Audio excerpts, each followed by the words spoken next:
Good morning mga madam, sir, idol. Good morning and happy new year sa inyong lahat. Update natin ang ating bulaklak ng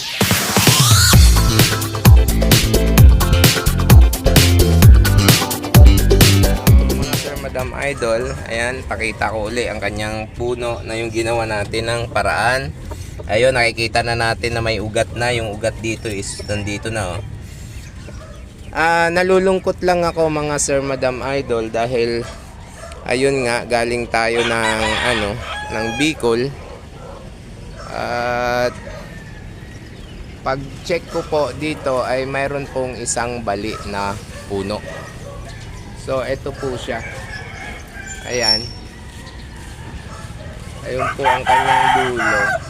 So malapit na sanang bumuka yan, siguro mga 1 week buka na yan. Ito po, oh,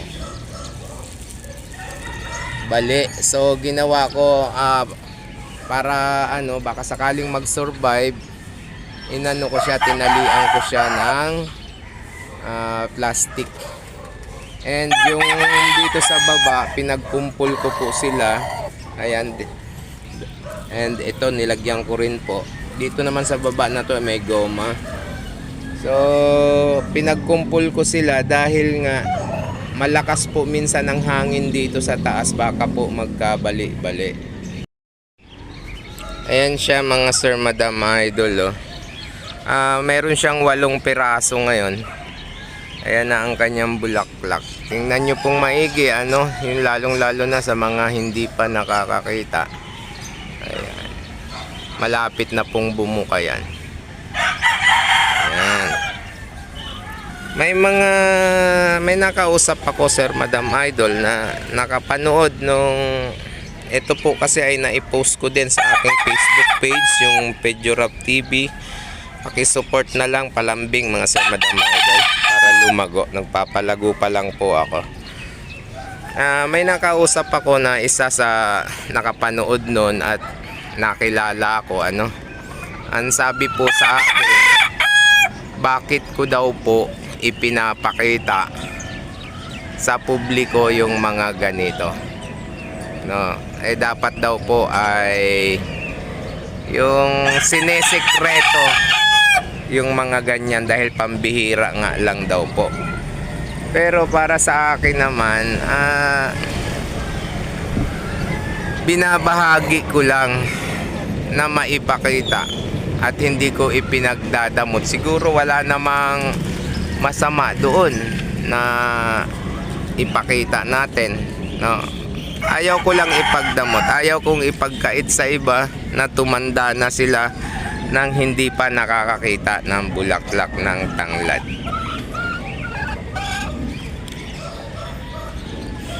Ang sabi ay para daw epektibo, marami kasing mga sabi-sabi about dito na kesyo, yung pang-good luck, mga ganon.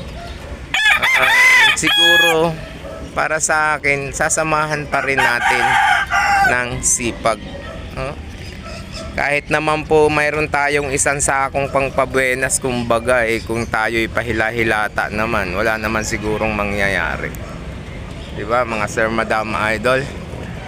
Ayan yung aking mga alaga, mga gutom na yan. So ayun, sana mga sir, madam, idol, hindi mabawasan ito. Meron po itong 8 ganito po yan lahat. Ayan, 8 ganito. So kung mababawas yun, 7 ang matitira. Pero dito meron na akong napapansin pang kakaiba, tulad nitong may talbos na to. Mataas na po ang tubo niyan. So madadagdagan pa yan. Meron pa akong mangilan-ngilan na nakikita na late silang tumubo.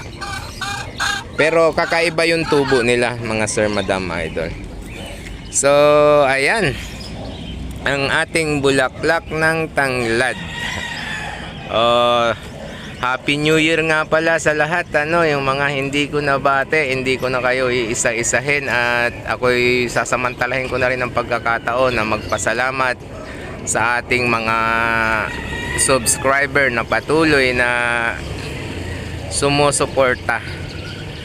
At siguro baka nagtataka kayo dahil bakit hindi na ako nag-a-upload doon sa pagpatungkol po sa ating pagtatari. Gagawan ko na lang po yan ng ibubukod natin ang paggawa ng video na yon kung bakit.